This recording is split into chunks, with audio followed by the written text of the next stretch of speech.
Time chamber के अंदर Goku को ट्रेनिंग करते हुए 100 ईयर से भी ज़्यादा हो चुके हैं और अब उसने एक ऐसी ट्रांसफॉर्मेशन अचीव कर ली है जो गॉड ऑफ डिस्ट्रक्शन और इवन एंजल्स के लिए भी सुपीरियर है और जल्द ही गोकू ग्रैंड को भी सरपास कर देगा।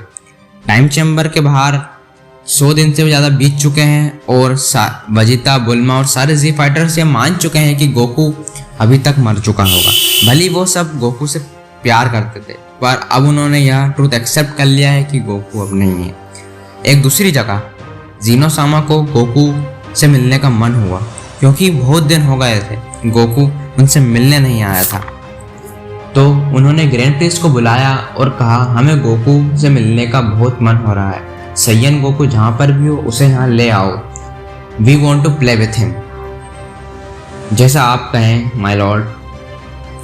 फिर ग्रैंड प्रिंस ने कायोशिन को बुलाया और कहा जीनोसामा को गोकू से मिलने का मन हो रहा है तो आप गोकू को यहाँ पर ले आइए एज सुन एज पॉसिबल। कायोशिन कहते हैं जैसा आप कहें ग्रैंड प्रिंस। पर कायोशिन को ये नहीं पता था कि गोकू के साथ क्या हुआ है। कुछ देर बाद कायोशिन को गोकू की की फाइंड करने की कोशिश कर रहे थे पर उन्हें कुछ नहीं मिला। मैं सन गोकू की एनर्जी फील क्यों नहीं कर पा रहा हूँ? ऐसा साथ मेरे पहली बार हो रहा है पर क्यों? कहीं गोकू को कुछ हुआ तो नहीं? मुझे अभी अर्थ पर जाकर देखना होगा। कायोशिन अर्थ पर आते हैं और बुल्मा और वेजिटा के पास जाते हैं ताकि वो पूछ सकें कि गोकू कहाँ है। Zeno sama wants to meet him. Kaioshin Vegeta से पूछते हैं वेजिटा गोकू कहाँ पर है? मुझे उसकी की महसूस नहीं हो रही। वेजिटा थोड़ा नर्वस होकर बोलता है अगर आप केकारोथ के बारे में पूछ रहे हैं तो मैं बता दूं कि वो अभी हाइपरबोलिक टाइम चैम्बर में ट्रेनिंग कर रहा है क्योंकि उसे और स्ट्रॉन्ग होना है। कायोशिन वेजिटा की बात सुनकर समझ जाते हैं कि क्यों उन्हें गोकू की महसूस नहीं हो रही थी, क्योंकि गोकू एक अलग डायमेंशन में है जहाँ पर उनकी एबिलिटी काम नहीं करती। ठीक है वेजिटा, मैं कामिस टावर पर जाता हूँ क्योंकि जीनोसामा को ज़्यादा इंतज़ार करवाना सही नहीं है। वेजिटा घबराते हुए सोचता है कि अगर कायोशिन टाइम चैम्बर के पास जाते हैं और उन्हें पता चल जाता है कि टाइम चैम्बर का डोर डिस्ट्रॉय है और वो ये बात ग्रैंड प्रिंस को बता देते हैं और ग्रैंड प्रिंस जीनोसामा को, तो बहुत गड़बड़ हो सकती है। नो नो नो, ज़्यादा जल्दबाजी मत करिए कायोशिन। केकारोथ ने मुझे कहा है कोई भी उसे डिस्टर्ब नहीं करे, भले बाहर कुछ भी क्यों ना हो। कायोशिन को थोड़ा अजीब लगा वेजिटा का बिहेवियर, पर कायोशिन ने जाने दिया। कायोशिन वेजिटा से कहते हैं ठीक है वेजिटा, और वो वहाँ से टेलीपोर्ट हो जाते हैं।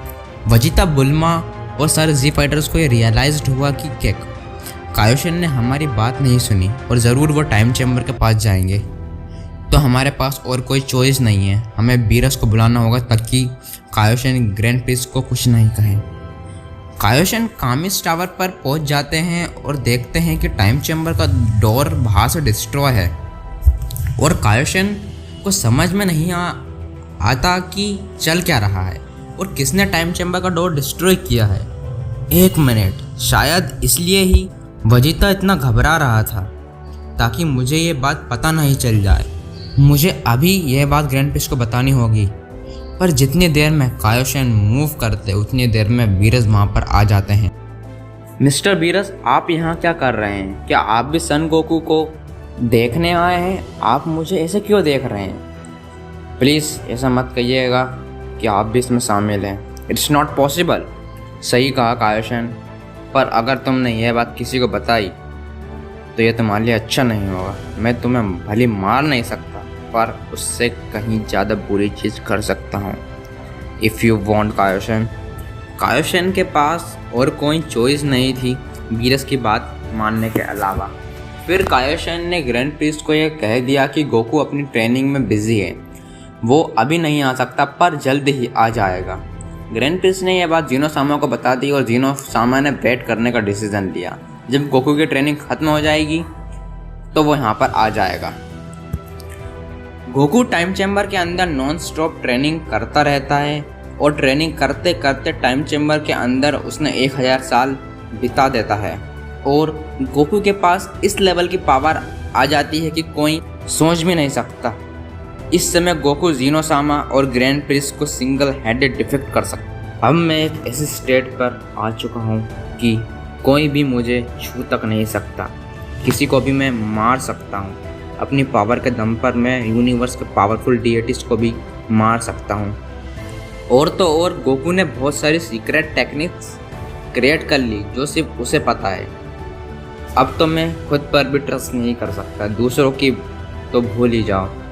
भले आप दूसरों के लिए जितना भी कुछ कर लो, पर दूसरे सिर्फ आपके नेगेटिव साइड ही देखते हैं।